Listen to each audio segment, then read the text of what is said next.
what's up? We got another badass car here in the shop. This one comes via Jose at JLM down in the Miami area. He has a shop down there and brings his cars occasionally to tune up.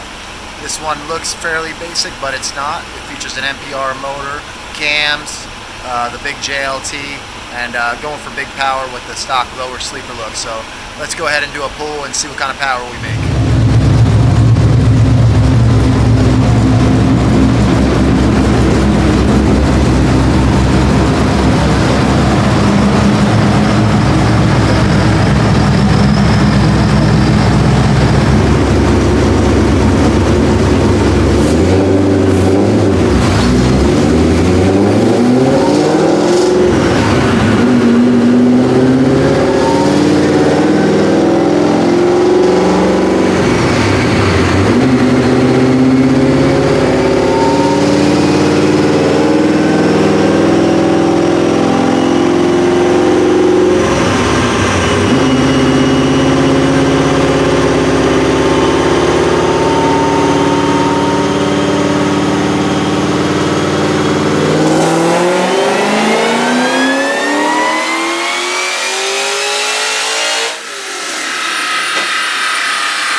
Alright, that was really good for the first pull. Let's go ahead and take a look at the dyno graph.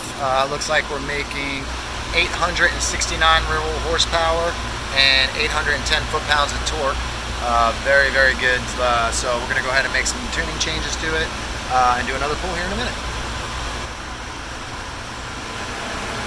Here's something cool that I recently got from the Snap-on guy. You can get these lots of different places. I prefer Snap-on. I know it's expensive and probably get something nicer for cheaper, but whatever. I'm a sucker for Snap-on. Anyway, this is pretty cool to quickly look at the engine bay. Let me show you how it works.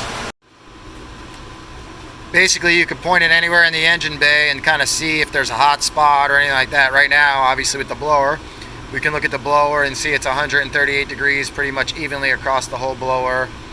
These bright spots over there, the upper left hand corner is the temperature.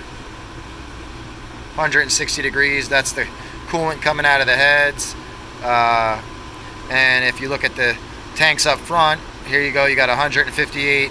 The temperature of the water in the coolant reservoir is 148, and here's the intercooler, which is only 96 degrees. So pretty neat tool. Obviously a normal heat gun works, but this gives you this can point out problems that you may not realize that are there, and very neat tool to have around on the dyno. Okay, we got the new tune loaded up, and we're going to go ahead and do another pull. We're hoping for, you know, some gains here. I'd like to hit close to 900 on this car, but 869 to start is really killer. So anything we pick up from here is gravy.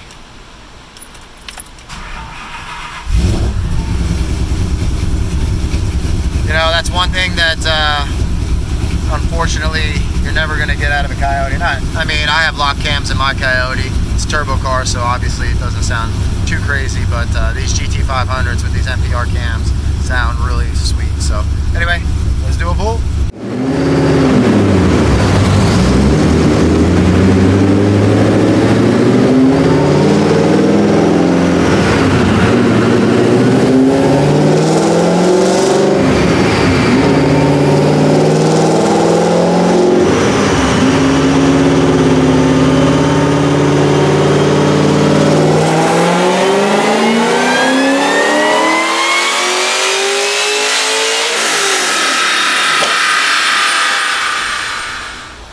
Okay, that was a really good pull. We got 879 real horsepower and 816 foot-pounds of torque. Let's go ahead and take a look at the dyno graph here. It's 879 and 816. Look at that power curve. As you can see, the power is still climbing when I lift it, which is the blue line, and that's at 6,600. This is a built motor.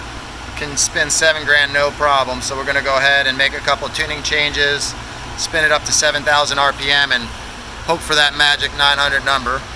If we don't get there, we'll get close, and what a killer street car setup this is going to be.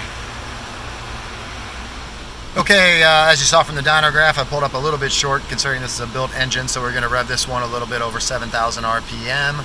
I tweaked the fueling and timing up top just a hair to shoot for that 900 horsepower number. On this pull, either we make it or we don't. This is probably the last one, so let's see what she does.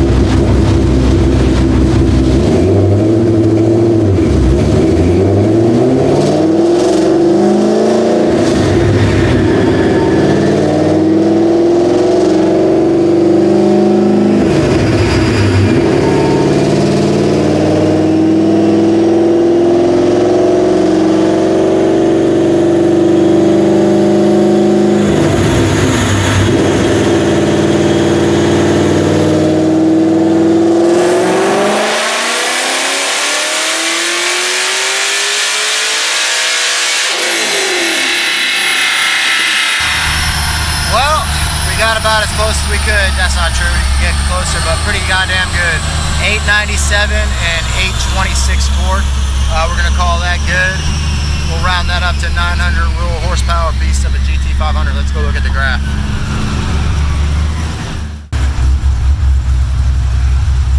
897, 825 torque. There's the top of it. Hold it a little bit higher.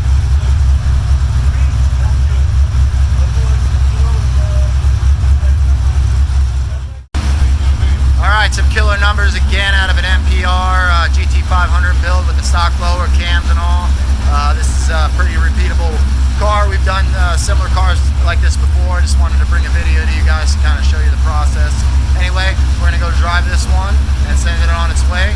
Make sure you like our Facebook, subscribe here on YouTube, hit the reminder button and help us build this channel up. We'll bring you a lot more good videos. Thanks.